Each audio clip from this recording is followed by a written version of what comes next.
Do you and I have forever to get our stuff together with God? I think many of us think, oh, one day I'll get around to doing what God wants, or one day I'll get around to being a Christian, or one day I'll get around to obeying God. But I want to ask you a question today. Do you think you have forever to choose? Hi, my name's Andrew. I'm doing Faith Boost today. I want to boost your faith. I want to help you understand that God has a great plan for your life. I've got some ancient secrets that work in the modern world. Well, we've been talking about Noah, and in chapter 6 of Genesis, verse 3, it says this: "The Lord said, my spirit shall not strive with man forever, for he is indeed flesh and blood. Yet his days shall be 120 years. But God said, my spirit shall not strive with man forever." You know what I believe is all of us on this earth, we have a certain amount of opportunities, a certain amount of time where we can believe God, where we can actually grow our faith, where we can develop our faith, where we can actually build something with our lives that is substantial and that is eternal. Paul said in the New Testament Bible that, when we face God one day, and all of us are going to face him, we're going to be rewarded according to our works. Some of us are going to receive the equivalent of gold and silver and expensive jewels, really valuable stuff, because our lives are going to be of value like gold and silver.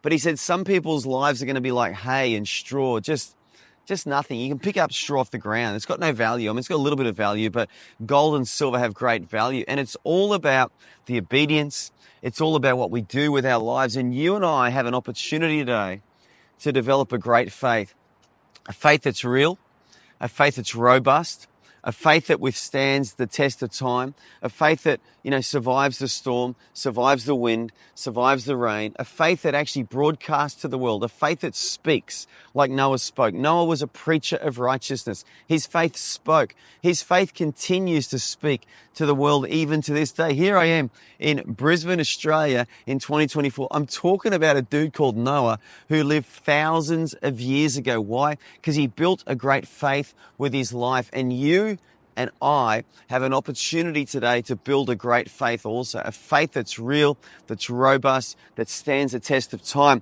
But God said, my spirit shall not strive with man forever. What that means is this: Noah had a time that he had to respond to God.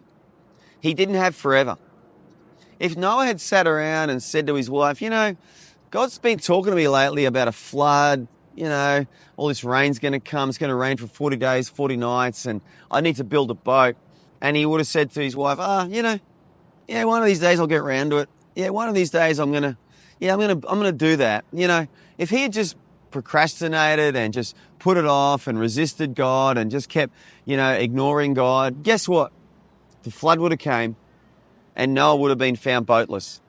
He would have been just one of the many people that got destroyed in that flood. And I believe God would have had someone else. God would have chosen someone else to build that ark. But you know what? Noah responded. He responded because God said, my spirit will not strive with man forever. Paul follows on this theme in 2 Corinthians chapter 6, verse 2. He said this: in an acceptable time, I have heard you, and in the day of salvation, I have helped you. Behold, now is the accepted time.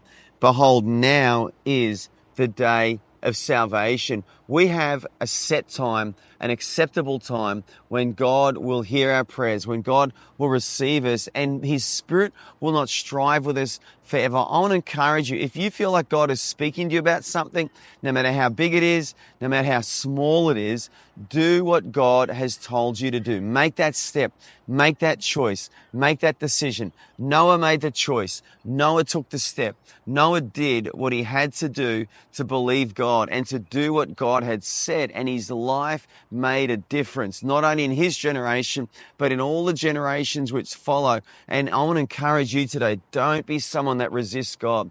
Don't be someone that misses your chance. Don't be someone that misses your opportunity. God's got a great plan for you. He wants to build a great life through you, a great faith through you that will speak through eternity, but his spirit will not strive with you forever. Respond to God today.